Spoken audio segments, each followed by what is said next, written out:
The movie begins in the busy city of New York where we meet Margaret, a high-powered Canadian-born editor-in-chief at a major publishing company. Her day starts early as she moves through her morning routine with precision, already absorbed in her work. Across the city, her assistant Andrew is also starting his day, juggling tasks and bracing himself for what he knows will be another demanding morning under Margaret's watchful eye. At the office, Margaret's intimidating reputation is clear. Employees rush to prepare for her arrival, sending out warnings that she's on her way. When she finally steps inside, she moves through the workplace with authority, instantly commanding the room. Andrew scrambles to meet her needs, running errands, handling phone calls, and managing her schedule with the constant awareness that any mistake could set her off. The mood shifts when Margaret is unexpectedly called into a meeting with her bosses. There, she is informed that her visa has been denied due to violations of immigration policy, and she's facing deportation back to Canada. This news threatens her position at the company, something she's unwilling to lose. Thinking fast, she announces in front of everyone that she is engaged to Andrew, a claim that catches him completely off guard. After the meeting, Andrew is pulled into her office where the truth becomes clear. She made up the engagement on the spot to keep her job. She tells him they'll have to go through with it and convinces him, with the promise of a promotion, to play along. Andrew reluctantly agrees, but not without setting his own terms. He tells her they'll have to visit his family in Alaska for his grandmother's birthday, to make their relationship look real. The next day, Margaret and Andrew board a flight to Alaska. After a few hours in the air, they finally land, where Andrew's mom and grandmother are waiting eagerly at the airport exit. The moment Andrew sees them, he lights up, and runs to hug them, leaving Margaret juggling her own luggage behind. When she catches up, his family greets her with genuine warmth, something she's clearly not used to, which catches her off guard. As they drive through town, Margaret notices nearly every shop has Paxton in its name. It dawns on her that Andrew isn't just a low-level assistant, his family is well-known and clearly wealthy in this small community. They arrive at the local harbor, hop into the family boat, and head to the island where the Paxton home sits. When Margaret sees the massive beautiful house, she realizes she's underestimated just how privileged Andrew's background is. Inside, she's introduced to Andrew's extended family, including his father, who makes a polite but slightly distant introduction. A few minutes later, Andrew gathers everyone together to announce that he and Margaret are getting married. The room fills with joy and excitement. Soon after, Andrew's ex-girlfriend Gertrude approaches to congratulate him. He introduces her to Margaret, who can feel the subtle tension in the air. Andrew's mom asks how the proposal happened, but before Andrew can answer, he leaves it to Margaret to explain. Caught off guard, she awkwardly stitches together bits and pieces of a story. Sensing her struggle, Andrew jumps in to clean it up, telling everyone he proposed in a hotel and she said yes. His family then insists they kiss to prove their love, and though both hesitate, they eventually do, convincing everyone it's real. Later, Andrew's mom and grandmother show the couple to their room, presenting them with a special blanket they call the baby maker, hoping it'll lead to a grandchild before grandma dies. Once they leave, Andrew claims the floor while Margaret takes the bed. The next morning, Margaret takes a call from her real boyfriend, Frank, but struggles to hear him over the spotty reception. He's clearly unhappy she took off to Alaska with her assistant, but she tries to brush it off as a work trip. Outside, the family's tiny dog wanders off, catching the attention of a falcon. The bird swoops in, grabs the dog, and flies away. Margaret spots this and chases after them until the falcon drops the dog midair, allowing her to catch it. But before she can relax, the falcon dives again, this time snatching her phone and flying away. Meanwhile, Andrew's mom and grandmother spot Margaret with the dog and assume she's just playing with it, finding it adorable. They tell Andrew to let her know to get ready, because they have a big surprise for her. Andrew heads outside, tells her to stop acting crazy, and to get dressed. Later, that surprise turns out to be a trip to the local male strip club. Margaret is clearly uncomfortable when she's dragged on stage for an impromptu lap dance, but she forces a polite smile for Andrew's family. Afterward, she steps outside for a breather and is joined by Gertrude. The two talk, and Margaret asks about her history with Andrew. Gertrude explains they broke up partly because she was happy with small-town life, but Andrew wanted bigger things in the city. She ends the conversation by congratulating Margaret and telling her Andrew's a great guy.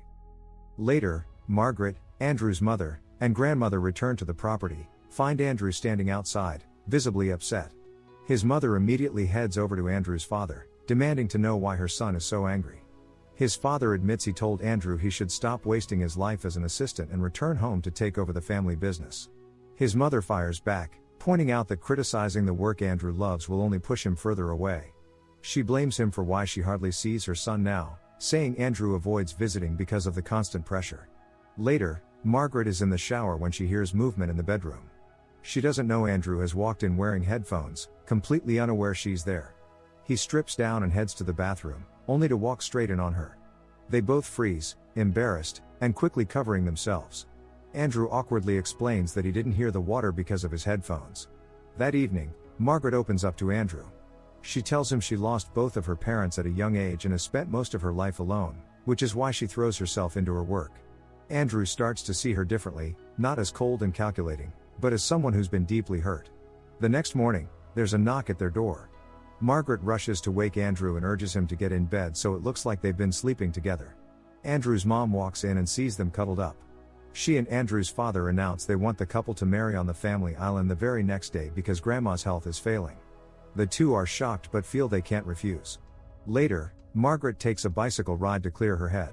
As she pedals through the woods, she hears chanting. Following the sound, she finds Grandma dancing around a fire, thanking the universe for Margaret and Andrew's love. Grandma spots her and warmly invites her to join the ritual. Margaret does, and to her surprise, enjoys it. Afterward, Margaret and Andrew head to the local internet cafe so she can email her real boyfriend. While there, Andrew spots Gertrude with her students and goes to talk to her. Margaret watches from a distance and feels a pang of guilt, convinced there's still affection between them. Soon after, Andrew's mom and Grandma whisk Margaret away to get a wedding dress fitted. Grandma offers her own wedding gown for the ceremony, along with a family necklace passed down from Andrew's great-grandmother. Margaret hesitates, knowing the engagement is fake, but Andrew's grandmother gently insists, and she reluctantly accepts. Later, Margaret joins Andrew at the boat. As they ride, she vents her frustration. Lying to his family feels wrong, and being around people who genuinely care about her is both touching and painful, because she's not used to it. Mid-conversation, the boat lurches, and Margaret loses her balance, falling into the water. Andrew immediately circles back, knowing she can't swim, and hauls her out. He wraps her in blankets and holds her close to warm her up. When they get back to the house, Andrew's father asks them to come to the barn. Inside, an immigration officer is waiting. He tells Andrew to admit the engagement is a scam or risk facing prison time. Andrew refuses to confess and walks out with Margaret by his side. The next morning arrives, the barn on Andrew's family property now transformed into a wedding venue. Warm light filters through the wooden beams, casting a golden glow on the rows of friends and family gathered for the ceremony. Soon, Margaret appears, walking slowly down the aisle toward the priest. She's composed but carries a look that suggests a storm is brewing beneath her calm expression. The priest begins the blessing over their union, the words solemn and steady. Margaret glances at the faces in the crowd, then takes a breath. Her voice cuts through the room as she interrupts. She admits there's something she can't keep hidden any longer. She tells them the marriage is a fraud, that she coerced Andrew into agreeing by threatening his job. Gasps fill the barn as the confession sinks in. Without waiting for anyone to respond, Margaret steps away from the altar. Later, Andrew searches for her around the house, but he comes across a letter she left behind. In it, Margaret wishes him a wonderful life, promises to launch the book he's been desperate to publish, and tells him he has incredible talent. The words are both a goodbye and a blessing, and Andrew reads them in silence.